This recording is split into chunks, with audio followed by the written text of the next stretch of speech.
Hello, this is Zeta Gundam Astley1219 and welcome back to another video. Today we'll be reviewing the high grade 1-to-144 scale Gundam Barbatos Lupus from Mobile Suit Gundam Iron-Blooded Orphan Season 2. Looks wise, this model is great. It really does feel like an edgier version of the original RX-78-2 and I kinda like it. As for colors, we're getting a yellow, a dark blue, white for the majority of the mobile suit, red, and black for the joints. I do also like how this Tekkadan symbol on the shoulder and all these yellow vents are represented by parts instead of stickers. And the sticker sheet we're getting is medium sized. We're getting one for the eyes, which you can't really see on the camera. These two parts on the backpack. These two green areas, these black parts on the legs, the soles on the foot, and these two blue areas on the side skirts. However, these yellow parts on the shoulder pad and the nails on the foot are completely left out. And as for this V-fin, it originally came in, well, I just can't show you a picture of it up here, but it came like that, so I decided to sharpen it like this, just so that it would be more show accurate. I should also mention that this model has an inner frame, but I honestly think it's nothing to write home about. As you can see in the model I just pulled up, this here is just a partial inner frame, something that I've seen in plenty of other models before. This inner frame is just kinda there to optimize more customization options. Now, I usually don't talk about this, but I'm just gonna take the time to talk about quality control on these type of models. This model uses Gundam Frame 4, an inner frame that's used on almost about 9 kits in the line, along with some other premium Bandai models.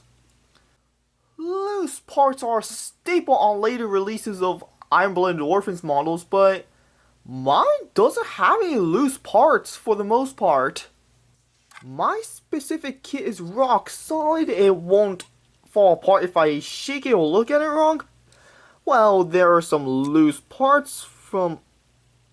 oh great. This shoulder poly cap that allowed upward movement was supposed to be loose, but I guess I was wrong. It might just get loose when it's holding the weapons. On the other hand, if I try to move the arm, it'll pop off. But that's not really a problem, as I could just put the arm back on and yeah. I've heard worse, such as the arm sagging and the armor parts popping off, but for some reason it's not happening on mine. I must have gotten one of the initial releases, or Bandai must have just repaired the mold. Or at least I don't have to do some additional work to make the arm stable. As for the accessories he comes with, it's not a lot. First off, we get these hands. The hands are the usual swappable type as you see on normal high grades. And the difference between the hands is that this is the normal hand, and this is the other hand. And as you can see, it's at an angle. We also get these two connector pieces. These parts simply plug into the backpack and you can store some other weapons on it. And speaking of the backpack, let's move on to these two parts. These are joints to basically extend the backpack. Let me show you how it's done.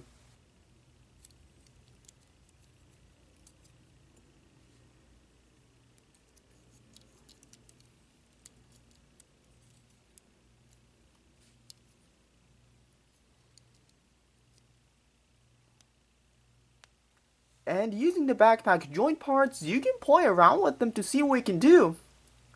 We'll get into these other accessories in another video. And the last thing we're getting here is the sword mace. It's a pretty cool weapon, and it fits into the holding hand just fine. And I can't believe I got a lucky copy of this.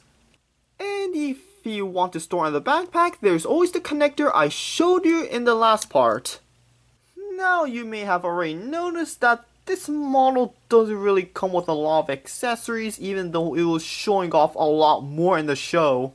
Well, there's always the MS options that's sold separately, but I wouldn't mind paying more to get all the accessories that this guy has.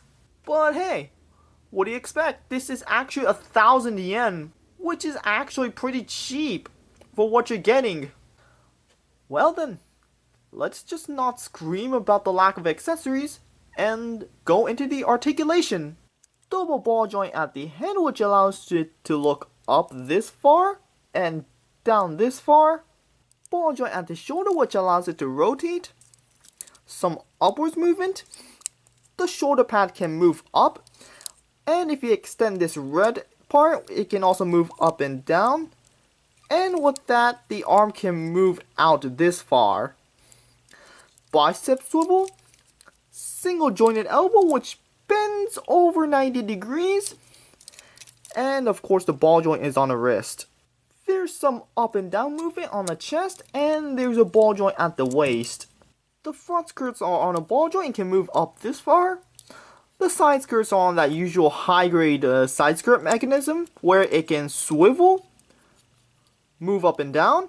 And as for the side skirt itself, it can also swivel, and it'll move out this far. And of course, the back skirt can't move, but that's basically every high grade ever. This allows the leg to move up this far, down this far, and out this far. Thigh swivel, double jointed knee, and of course, as for the foot, there's a ball joint. There's a rocking movement, which allows it to move side to side, and the toe can bend down. Let's do some size comparisons. Here he is next to a standard size high grade. Aren't you glad I'm doing this again? A master grade, and a tall high grade, the Dolphin Wolf. For my final thoughts on this model, I'm going to give it a 7 out of 10. And I'll tell you why right now. Now, this is a good model with adequate amount of details and some good articulation, but it doesn't really blow my mind as much as other people did. It still requires some sticker usage, there's some parts that are missing details, and not all the accessories are included in the box. Now some of you may bring up the inner frame, but it's only a partial inner frame and not a full one like the 1-to-100 Lupus has. But at the end of the day, it's not a bad model and I'd still recommend it to anyone. Oh, I also forgot to mention one thing during the verdict. This model is overrated and overhyped. Some people are treating it like it's the best high grade ever, and if you don't have it, you're a pleb, so it's a must have for everyone, when in reality it isn't. Well, yeah, there are some people who think the same way as I do about this model, and there are some people who think it's legitimately bad, but still.